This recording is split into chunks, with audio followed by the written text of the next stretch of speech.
Petit calcul de coin de table concernant l'impact des politiques de rigueur en zone euro.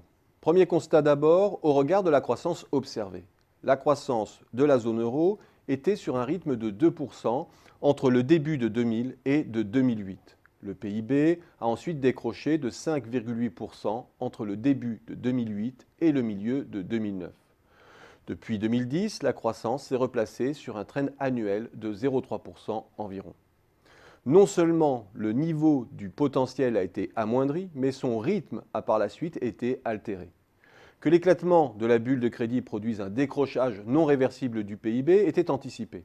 Qu'elle altère ensuite le taux de croissance potentiel à long terme était moins probable. On parlait alors de crise en forme de L. C'est d'ailleurs ce que l'on observe aujourd'hui aux États-Unis. Considérons maintenant que cette altération post-crise de la croissance zone euro soit le fruit de nos erreurs de pilotage macroéconomique, que la croissance en volume mais aussi en valeur se soit maintenue sur son rythme d'avant-crise. Scénario en L donc. Le PIB nominal européen serait aujourd'hui supérieur de plus de 1000 milliards à ce qu'il est aujourd'hui. Une perte de richesse qui représente 3 fois le coût de l'annulation totale de la dette publique grecque ou le coût de l'annulation d'un tiers des dettes grecques, espagnoles et italiennes réunies.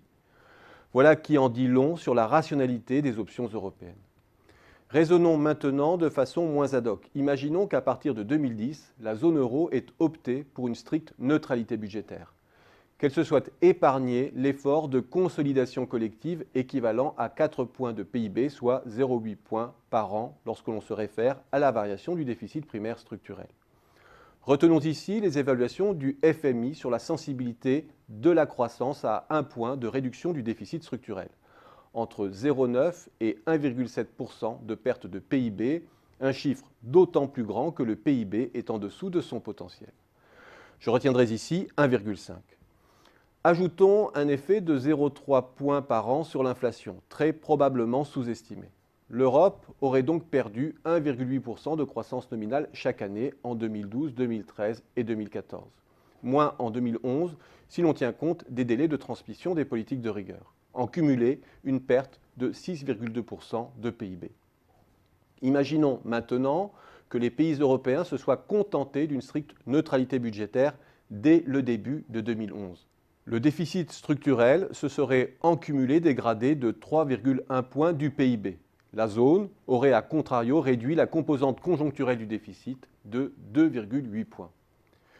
Le déficit de la zone euro ne serait donc que légèrement supérieur à ce qu'il est aujourd'hui, de l'ordre de 0,2 à 0,3 points du PIB. Le ratio d'endettement public, au sens de Maastricht, serait pour sa part inférieur de 4 points à ce que l'on observe aujourd'hui, de l'ordre de 87-88% au lieu de 92% actuellement. Comment ne pas être saisi alors par le non-sens de la stratégie collective des autorités européennes et par le dogmatisme qui les a aveuglés, alors même que l'OCDE et le FMI n'ont cessé de tirer la sonnette d'alarme sur cet entêtement absurde.